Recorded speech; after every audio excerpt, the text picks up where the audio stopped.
In digital Marathi, जनतेच्या हक्काचं व्यासपीठ। ऑर्केस्ट्रा बारच्या आड सर्रास बारबालांचा अश्लील नाच चालूच असून उल्हासनगरच्या एका डान्स बारवर धाड टाकून 37 जणांना अटक केली आहे।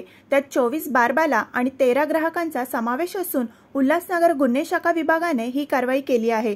उल्हासनगर कॅम्प नंबर 5 परिसरात सुरू असलेला पेनिसुला नावाच्या ऑर्केस्ट्रा डान्स बारवर मध्यरात्रीच्या सुमारास उल्हासनगर गुन्हे शाखेच्या पथकाने अचानक धाड टाकली। यावेळी पोलिसांनी बारमधील कर्मचाऱ्यांसह 37 जणांना पोलिसांनी अटक केली। तसेच मद्यप्राशन करण्यास आलेले 13 ग्राहकांना पोलिसांनी ताब्यात घेतले आहे। तर या प्रकरणी हिल लाईन पोलीस ठाण्यात गुन्हा दाखल करण्यात आला आहे। मात्र उल्हासनगर शहरामध्ये अनेक डान्स बार असून हे डान्स बार रात्रभर सुरू असतात।